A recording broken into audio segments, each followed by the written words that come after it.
My name is Michael Alexander, and I'll be doing my mock evaluation and professional growth plan presentation tonight.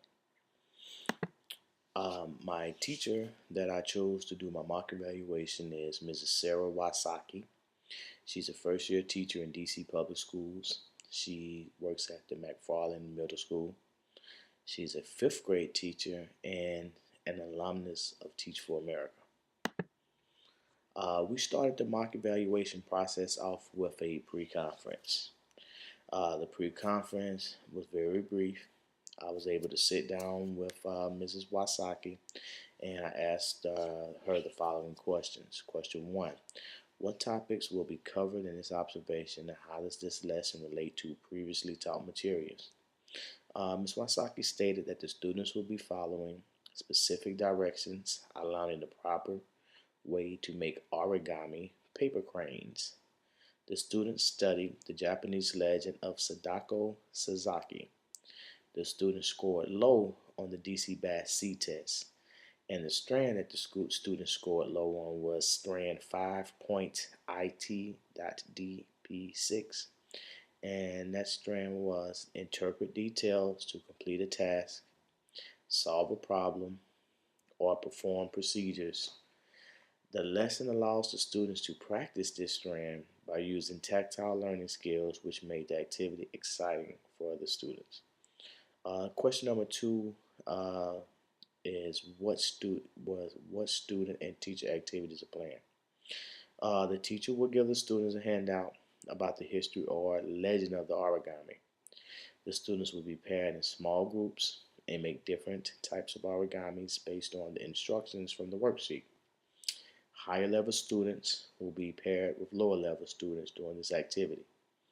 And question three is how and when will objectives be measured? The objectives will be measured on the DC BAS or the DC CAS student performance standardized test. Also will be measured through student performance and through work projects such as the project of developing or cutting and folding the origamis to make the cranes. The classroom events that I observed were the introduction of the objective and the distribution of handouts.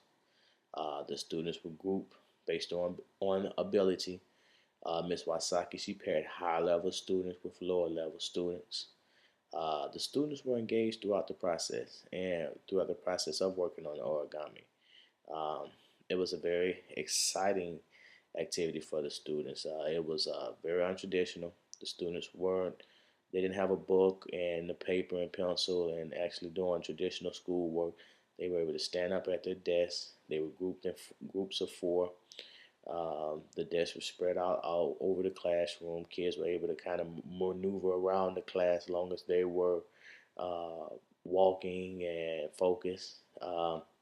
There were a few off-task behaviors through the process that I noticed, but the teacher was able to address the off-task behaviors and get the students back on task. Except for one student, there was one student where the teacher she interacted with the student, but the student never got back on task, never sat down, or never went back to his group and started and continued the activity. The student stood over by the window, put his head on the radiator, and just uh, wasn't engaged for the remainder of the class.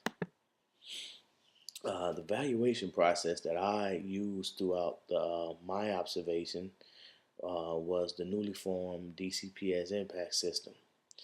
The teacher will be assessed on the teach section of the impact rubric. The teacher will be given a numeric score of 1 through 4, with 1 being the lowest score and 4 being the highest achievable score. The teach section of the impact system is broken down from T1 to T9, and it has